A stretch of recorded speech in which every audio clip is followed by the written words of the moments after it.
बच्चों स्वागत है आपका समर्पण पल में। आज हम लोग पढ़ेंगे कक्षा 12 एनसीईआरटी गणित के अध्याय 4 के बेसिक थियरी को। ठीक है, इसमें हम लोग क्या करेंगे, हम लोग नए अध्याय शुरू करने जा रहे हैं। अध्याय का नाम है सारणिक और इसमें बच्चों सबसे पहले हम जानेंगे सारणिक क्या होता है। तो देखिए, आप भी तो सभी को मालूम है, ठीक है, किसी भी आंकड़े को पंक्तियों और स्तंभों में व्यवस्थित करना आव्यूह कहलाता है। लेकिन हमारा सारणिक क्या है?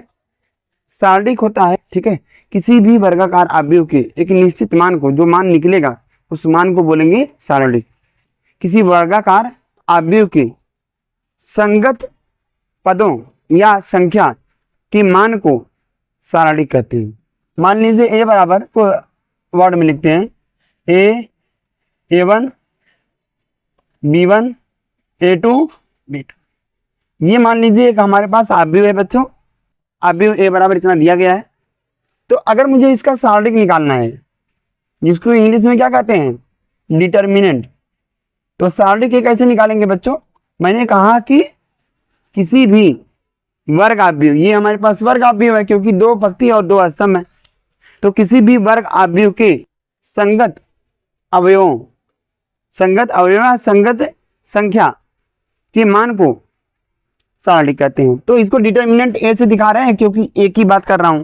तो कैसे निकालेंगे संगत अवयवों को? इसका इसमें गुणा कर लेंगे, A1 B2, ठीक है, मुख्य विकर्ण का आपस में गुणा कर लेते हैं। तो मुख्य विकर्ण क्या है, ये A1 B2, और यहां पर दूसरा विकर्ण हमारे पास क्या बचेगा भाई, A2 B1 या B1 A2। इसको A2 B1 ही लिखिए, यही हमारा हो गया सारणिक। ये आव्यूह है, ठीक है, इसमें पंक्तियों और स्तंभों की संख्या अलग अलग हो सकती है। मतलब कोई जरूरी नहीं कि जितने पंक्ति होंगे उतने स्तंभ होंगे, लेकिन जब हम एक सारणिक की बात करते हैं तो उसमें पंक्तियों और स्तंभों की संख्या समान होती है। किसी वर्ग आव्यूह के, जो परिभाषा मैंने बताया था, किसी वर्ग आव्यूह के संगत पद या संगत संख्या के मान को सारणिक कहते हैं। जैसे यहाँ पे देखिए, ये हमें ए का वैल्यू निकालना है, तो इसका संगत क्या है, ये इसका संगत, ये दोनों का मल्टीप्लाई कर दिया और दोनों के बीच में घटा दिया। मल्टीप्लाई करने के बाद क्या करते हैं, घटा देते हैं, जो आता है वही हमारा सारणिक का मान हो गया। ठीक है, ये हमारे पास आव्यूह ए है और ये सारणिक ए का मान। समझ में आया क्या? कन्फर्म हुआ या नहीं? सबको क्लियर हुआ? अब मान लीजिए ए बराबर हमारे पास दिया है A1 B1 C1 A2 B2 C2 A3 B3 C3। ठीक है, तो इस सारणिक का मान कैसे निकालेंगे? इस सारणिक का मान निकालने के लिए आपको क्या लिखना पड़ेगा? सबसे पहले आप लिखेंगे डिटर्मिनेंट ए, ठीक है, इसको सारणिक ए कहते हैं। कैसे निकालेंगे आप? A1 लिखिए और इसका संगत पद लीजिए। तो इसका संगत पद क्या हो जाएगा, इसके सामने और इसके सामने छोड़ दो, बाकी जो बचेगा गुणा करो। क्या आएगा भाई, B2 C2 B3 C3। अगली बार बच्चों गुणा कर देंगे अगले स्टेप में। ठीक है, ये हो गया। तो यहाँ पे जरा ध्यान आप लोगों को ये देना है, जब हम कोई भी सारणिक का मान लिखते हैं तो यहाँ पर पहला पॉजिटिव, दूसरा नेगेटिव, तीसरा पॉजिटिव, चौथा नेगेटिव, ऐसे लिखते हैं। कारण क्या है उसका, चलो देखते हैं। मान लीजिए ए बराबर हमारे पास दिया गया है, क्या दिया गया है बच्चों, A1, बोलना A11 होगा ना बच्चों, पहली पंक्ति पहला स्तंभ, और ये बोलो A12, और ये क्या होगा, A21 A, और ए यहां पर क्या होगा, ठीक। अब A31 A32, ध्यान ये दीजिएगा क्योंकि पंक्तियों और स्तंभों की संख्या समान होगी, जितनी पंक्ति होंगी उतने स्तंभ होंगे। अब अगर मैं इसका वैल्यू निकालना चाहूं, कोई पूछेगा कि डिटर्मिनेंट ए का वैल्यू बताओ, तो आप कैसे लिखोगे? डिटर्मिनेंट ए बराबर, आपको क्या करना है, सबसे पहले -1 लिखना है, ठीक है, और यहां लिखना है R+C या I+J, I+J। ठीक, इतना समझ में आया? नहीं आया? नहीं है। आई क्या है, हमारी पंक्तियों की संख्या को दिखा रहा है, और जे क्या दिखा रहा है, स्तंभों की संख्या। ठीक, फिर उसके बाद आप क्या लिखोगे, A11, फिर बताइए, फिर ये वाली पंक्ति और ये वाला स्तंभ गायब हो जाएगा बच्चों, क्या बचेगा, A22, A23, A32, A3, फिर यहां लिखेंगे आप बीच में plus -1 power I plus J। फिर अब अगर आप पंक्ति में विस्तार कर रहे हैं तो ये वाला लेंगे, और स्तंभ में विस्तार करते तो ये वाला लेते हैं। अभी हम पंक्ति के निर्दिष्ट कर रहे हैं, तो ये आएगा हमारे पास, इसको बोलते हैं बच्चों R1 का विस्तार कर रहे हैं, पहली पंक्ति का। ठीक है, R1 के सापेक्ष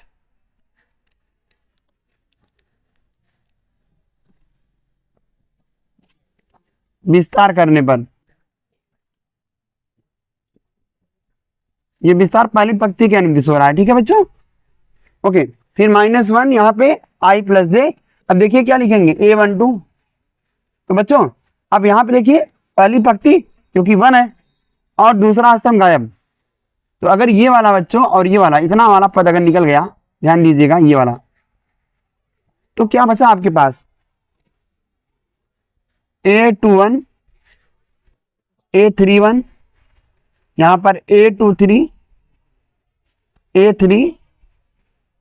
आई होप समझ में आ रहा होगा। फिर बच्चों यहां लिखेंगे plus -1 power I plus J। ठीक, फिर क्या आएगा बताइए, अब R1 की सापेक्ष कर रहे, पहला हो गया, दूसरा हो गया, तीसरा। और ध्यान दीजिए बच्चों, इस बार क्या करेंगे, इस बार आप कहेंगे पहली पंक्ति तीसरा स्तंभ गायब, तो ये और ये चारों बचेंगे। क्या आएगा, A21, A22, A31, A32। ठीक है बच्चों, अब सुनिए ध्यान से, यहां जो I प्लस J लिखने का प्रयोजन हुआ, I और J क्या है यहां आते हैं, समझाते हैं। -1, देखिए I मतलब पहली पंक्ति और पहला स्तंभ है, यही है हमारा I और ये है हमारा J, तो ये आएगा हमारे पास 1 + 1। फिर ये लिखेंगे A11, और यहाँ बच्चों ब्रैकेट लगाएंगे, क्रॉस मल्टीप्लाई करते हैं, मैंने आपको बताया साड़ी का मान निकालने के लिए, इसका इसमें और इसका इसमें, तो इसका इसमें करेंगे क्या आएगा, A22, A33 माइनस, यहाँ बताना बच्चों A32, A23, ब्रैकेट बंद बच्चों। फिर यहाँ पर प्लस -1 पावर, देखो ये I प्लस J होगा, तो I प्लस J का निर्धारण आप यहाँ से करेंगे, पहली पंक्ति दूसरा स्तंभ, तो 1 प्लस, फिर इसको उतार लीजिए A12। सेम चीज यहाँ भी करेंगे बच्चों, इसका मल्टीप्लाई ऐसे, पहले मुख्य विकर्ण और फिर दूसरा विकर्ण, तो इसका इसमें मल्टीप्लाई करेंगे A21, A33 माइनस इसका इसमें। ठीक, फिर यहाँ कहेंगे बच्चों प्लस -1 पावर, देखिए कौन यहाँ पे कौन सी पंक्ति चल रही है, पहली पंक्ति और तीसरा स्तंभ, तो 1 + 3। फिर यहाँ इसको लिखेंगे A13, फिर से सेम चीज बच्चों, इसका इसमें मल्टीप्लाई A21, A32 माइनस, ठीक है। अब जरा ये देखिए, ये -1 की पावर 1 + 1, 1 + 1 कितना आएगा 2, तो -1 का 2 बार गुणा करेंगे तो +1 आएगा कि -1 प्लस आएगा। तो यहाँ बच्चों अगर ये जोड़ने पर सम आ रहा है, ये यहाँ देखिए चाहे यहाँ देखिए, अगर जोड़ने पर ये सम आ रहा है तो उसके आगे प्लस का साइन लिखेंगे, और अगर जोड़ने पर माइनस आ रहा है तो माइनस का साइन लिखेंगे। ठीक है बच्चों, अब देखिए कैसे आएगा इसका वैल्यू, ये हमारा प्लस आया, +1, 1 आएगा तो लिखेंगे नहीं, इतने का वैल्यू 1 आ जाएगा, क्योंकि -1 की पावर 2 मतलब 1 आएगा, 1 का इसमें मल्टीप्लाई करेंगे वही आएगा। यहाँ क्या है हमारे पास, A22, A33 minus A32, A3, A23, यहाँ पे क्या आएगा बच्चों, माइनस आएगा, क्यों, क्योंकि 2 और 1 3 होता है, तो -1 का 3 बार गुणा करेंगे तो -1 ही आएगा, तो ये माइनस चिन्ह देगा तो यहाँ माइनस लगा दिया, बाकी 1 का इसमें गुणा करेंगे वही आएगा A12, ब्रैकेट में उतार लीजिए इसको, A21, A33 minus A31, A2। ठीक बच्चों, यहाँ पे क्या आएगा, ये -1 का घात 4 है, तो -1 का 4 बार मल्टीप्लाई करेंगे कितना आएगा, प्लस आएगा, और 1 का इसमें मल्टीप्लाई करेंगे ये 1 था, ये उतार लो बच्चों।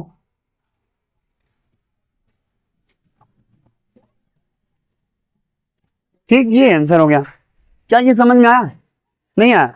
तो हम सालिक का मान कैसे निकालते हैं, कन्फर्म हुआ आपको? यहाँ पे ये जो बार बार लिख रहे हैं आप -1 की पावर i प्लस जे या r प्लस सी, बहुत सारी बुक में इसको दिया रहता है r प्लस सी, r मतलब रो और सी मतलब कॉलम, तो इसको लिखने की जरूरत नहीं है बच्चों। बस आप यहाँ पे देखिए ये कौन सी पंक्ति है और कौन सा स्तंभ है। तो अगर ये पहली पंक्ति पहला स्तंभ है तो 1 + 1 कितना हो गया, पहली पंक्ति मतलब 1, और हाँ अगर सम आ रहा है तो प्लस का साइन यूज करिए, और अगर ये माइनस विषम आ रहा है तो माइनस का यूज कीजिए, सिंपल सी बात है। समझ में आया क्या? अच्छा, ये तो R1 के सापेक्ष विस्तार किया था बच्चा, डिटर्मिनेंट ए का वैल्यू। अगर R2 के सापेक्ष विस्तार करें तो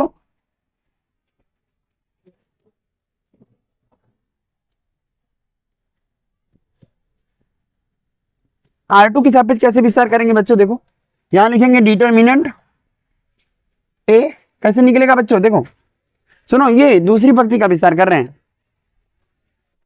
तो क्या लिखेंगे, शुरुआत किससे होगी, ये देखो दूसरे यहां पे आएगा -1 पावर 2 + 1 है ना, 2 + 1 3, तो ये सम संख्या है, विषम विषम तो माइनस आएगा आगे चल के। फिर यहां लिखेंगे A21, फिर मॉडुलस लगाएंगे बच्चों, दूसरी पंक्ति पहला स्तंभ गायब हो गया, तो जब दूसरी पंक्ति और पहला स्तंभ गायब कर दिए तो ये बचेगा A12 A13, ये वाला गायब हो गया है बच्चों, तो नीचे वाला बचा है हमारे पास A32, आई होप आया होगा। फिर आगे लिखेंगे -1 पावर, देखो बच्चा अब इस पे जा रहे हैं दूसरे वाले पे, तो ये दूसरी पंक्ति और दूसरा स्तंभ है, तो पावर इसकी हो जाएगी 2 + 2, क्योंकि दूसरी पंक्ति और दूसरा स्तंभ। तो अब देखो बच्चों ये वाली पंक्ति गायब हो गई और ये वाला स्तंभ, तो ये बचेगा A11 A13, फिर A31 A33, फिर बच्चों और आगे जाएंगे प्लस लगा के लिखेंगे, इस पे आगे 2 + 3, सब संख्या है विषम विषम, तो माइनस साइन देगा ये आगे जाके। फिर क्या लिखेंगे बच्चा A23, यहाँ देखो मैंने एक चीज छोड़ दिया है, क्या छोड़ दिया बच्चों बताओ, A22 छूट गया था, अब सही है। अच्छा यहाँ पे देखो बच्चा A23 और मॉडुलस लगाओ, तो देखो बच्चा दूसरी पंक्ति, कौन सी पंक्ति, और तीसरा स्तंभ गायब हो गया, तो ये और ये गायब हो गया बच्चों, A11 और A12, फिर ये तो गायब है बच्चों, यहाँ A31 हो गया। ठीक, चलिए बस थोड़ा सा और विस्तार कर लेते हैं। ये 2 + 1 3 है, -1 का 3 बार गुणा करेंगे तो माइनस साइन आएगा, यहाँ होगा -A21, और यहां बताइए बच्चों इसका इसमें multiply, A12 A33 minus A32 bracket बंद। यहां देखो बच्चों 2 + 2 4, ये सम संख्या है तो प्लस साइन के साथ लिखा जाएगा A22, और यहां इसका इसमें मल्टीप्लाई A11 A33 माइनस इसका इसमें A31 A13। ये देखो बच्चों 2 + 3 -1 की घात 2 + 3 5, 5 विषम संख्या है तो यह माइनस के साथ लिखा जाएगा बच्चों, -A23, इसका इसमें मल्टीप्लाई A11 A32, इसका इसमें मल्टीप्लाई A31 A12। आप चाहे पहली पंक्ति का विस्तार करो, चाहे दूसरी पंक्ति का विस्तार करो, या तीसरी पंक्ति का विस्तार करो, चाहे जिस पंक्ति या जिस कॉलम का विस्तार करोगे डिटरमिनेंट का वैल्यू सेम आएगा। आप चाहे जिस प्रकार से विस्तार करेंगे, आप यहाँ पंक्ति का विस्तार कीजिए चाहे कॉलम का विस्तार करिए, वैल्यू सेम आएगा डिटरमिनेंट का। निकाल के दिखा देते हैं, तो एक मिटा देता हूँ या ऊपर कर लेता हूँ ना, ऊपर यहाँ। तो अगर मैं C1 के सापेक्ष या C1 के अनुदिश विस्तार करूं